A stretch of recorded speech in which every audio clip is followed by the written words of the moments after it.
Hey, Shalom. I'd like to give all praises, glory, and honors to Yahweh, Ba'ashem Yahushai, Ba'ashem Kakodash. I'd like to give double honors to the apostles and the elders of Great Millstone who rule well. Peace, salutation, and blessings to the elect who firmly believe in Yahweh, Ba'ashem Yahushai. Now, the title of this lesson is going to be, They Shall Be Taken in Great Number. They shall be taken in great number. Because we're approaching the times to where Yahweh Ba'ashem Yahushai is going to violently take out a lot of Jake, man. The Lord's going to take out a lot of you tribes, you so-called Negroes, Latinos, and Native American Indians. And the Lord is not going to spare his sword. The Lord's not going to care if you're a woman. The Lord's not going to care if you're a child. The Lord is not going to care if you're of the elderly. When judgment reaches your doorstep, the Lord's going to execute. Why? Because the Lord's fed up. The Lord's about to unleash that death angel so they can appease the wrath of him that made him. And his word is out, and you got 2/3 not giving a damn. Simple and plain. The only people that's taking heed to the Lord's message is his chosen, his elect chosen, right? 2 Ezra chapter 5, verse 1, it says, Nevertheless, as coming the tokens, behold, the day shall come that they which dwell upon earth shall be taken in a great number. And the way of truth shall be hidden, and the land shall be barren of faith. And that's what we're approaching. We're approaching the time of Jacob's trouble. It's entitled Jacob's trouble because the trouble is targeted for you Jakes. The trouble is targeted for you so-called Negroes, Latinos, and Native American Indians. Right? So let me read that again. Nevertheless, as coming the tokens, behold, the day shall come. That day which dwell upon the earth shall be taken in great number. What's that mean? So the Lord's going to kill a lot of people, man. The Lord is going to kill a lot of people. The Lord compared it to a wave. Let me grab that real quick. The book of 2 Ezra, chapter 9. Let me start at verse 15. It says, I have said before, 2 Ezra chapter 9, verse 15. I have said before, and now do speak, and will speak also hereafter, that there be many more of them which perish than of them which shall be saved. And these are the times that we are leading up to. This is a future prophecy, man. Verse 16, like as a wave is greater than a drop, right? Like as a wave is greater than a drop. That's a comparison. So when you see a wave, that's compared to the people who's going to die as opposed to the people who's going to be saved, which is compared to that drop. Like a drop from a faucet, and you can you imagine from a wave from the ocean? That's the comparison, man. So the Lord's going to bring forth a lot of great destruction upon the society. Let me jump to verse 21. It says, And I saw and spared it greatly, and have kept me a grape of the cluster, and a plant of a great people, which is the elect. The men are assigned to crying for the abominations that be done in the midst thereof. It says, Let the multitude perish then, which was born in vain. And let my grape be kept, and my plant, for with great labor have I made it perfect. And that's just what it is. The multitude is going to perish. When you get into that word masses, it means death. Because the mass of the people is going to die. When all hell breaks loose in the society, it says, and the way of truth shall be hidden, and the land shall be barren of faith. That's right. So the time is coming to where this truth is going to be hidden. The scriptures speak upon, real quick, what's that? Amos and 11. Let me get the book of Amos, chapter 8, verse 11. It says, Behold, the days come, save the Lord power Yahweh, that I will send a famine in the land, not a famine of bread, nor a thirst for water, but of hearing the words of Yahweh, Ba'ashem Yahushai. So the time is coming to where there's going to be a famine of the word. There's going to be a point in time to where you're not going to be able to receive this truth. The scriptures speak upon,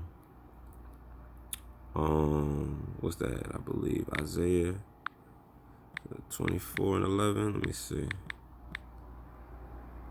Right, it's the book of Isaiah, chapter 24. I'm going to start at verse 10. It says, The city of confusion is broken down. Every house is shut up, that no man may come in. That's right. So the city of confusion is talking about America, Babylon the Great. That great confusion. The city is broken down. The city is being broken down financially, economically. It's already been broken down spiritually. It's already broken down morally. You know, the only thing that's going to be left to be broken down is physically. And the Lord's going to do that by way of his thermonuclear missiles. It says, every house is shut up that no man may come in. The time is going to come to where martial law is going to be instituted and everything's going to be boarded up. There is a crying for wine in the streets, meaning what? There's a crying for answers. You know, wine is in representation of, you know, doctrine, which is what? Answers. All joy is darkened. The mirth of the land is gone. You know, there's going to be no joy. There's not going to be any happiness. You know, destitute times are coming to the soils of America. And the city is left desolation, and the gate is smitten with destruction. That's right. And the gate is smitten with destruction. All right. So these are the times that we're approaching. You know, these are the signs of the time that nobody can tell you about. They can't prepare you for it because they don't know that it's actually coming. And the land shall be barren of faith. That's right. There's going to be no faith out here. The only faith, that's why the Lord says, shall he find faith on the earth? Let me grab that precept real quick. Luke chapter 18, I'm going to start at verse 1. And he spake a parable unto them to this end, that men ought always to pray and not to faint, saying, there was in a city a judge which feared not Yahweh, neither regarded man. And there was a widow in that city, and she came unto him, saying, avenge me of mine adversary. And he would not for a while. But afterward he said within himself, though I fear not the Most High, nor regard man, yet because this widow troubleth me, I will avenge her, lest by her continual coming she weary me. And the Lord said, hear what the unjust judge saith, and shall not the Most High Yahweh avenge his own elect, which cry day and night unto him, though he bear along with them? Why is the Lord going to avenge the elect? Because the elect is consistent. The elect is persistent. The elect is continue to sigh and cry for the abominations that be done in the midst thereof. Right? Even though he bears along with them. You got, beginning with our apostles, they've been in this truth 35 plus years. That's what you call bearing a long time with them. Verse 8, I tell you that he will avenge them speedily. Nevertheless, when the Son of Man cometh, shall he find faith on the earth? You know, that question is rhetorical. The Lord is only going to find faith within his elect, man. His elect chosen. Right? So what? Because essentially we know that the land is going to be bearing the faith. You know? How do you know you got faith? When you got nobody else to lean on but Yahweh Ba'ashem Yahushua. You know? But Yahweh Ba'ashem Yahushua. That's the scripture I wanted to get. Right. Let me get 2nd Ezra, the 8th chapter, and the 50th verse. And it reads, for many great miseries shall be done to them that in the latter time shall dwell in the world, because they have walked in great pride. That's right, man. So there's going to be many great miseries to them that in the latter time shall dwell in the world because they walked in great pride. Why do they have pride? Because they got these degrees, you know, which Esau gave them, whether they're a doctor, whether they're a lawyer, whether they're nurses, whether they may be having rap contracts, whether they may be NBA players, NFL players, any type of player, whether they in Hollywood, you know, whether they get certificates for electrician, construction, whatever form of income that they may receive that generates their pride. You know, we got people walking in great pride. Great pride, hey, they got something called Pride Month, you know, with those Transformers and moles, you know, they're going to be destroyed. It says, but understand thou for thyself, and seek out the glory for such as be like thee. For unto you is paradise open, the tree of life is planted, the time to come is prepared, plenteousness is made ready, a city is builded, and rest is allowed, yet perfect goodness and wisdom. And that's we of the hopeful elect. We are those who are going to experience the fruits of that particular labor, man. You know? That's why it's important to stay locked into this faith, man. Proverbs chapter 1 verse 20, wisdom crieth without, she uttereth her voice in the streets. She crieth in the chief place of concourse, in the openings of the gates. In the city she uttereth her words, saying, how long, ye simple ones, will ye love simplicity? And the scorners delight in their scorning, and fools hate knowledge. That's why the Lord's going to kill these individuals righteously, because they love simplicity. They love scoffing and scorning. You see what happened to No Light?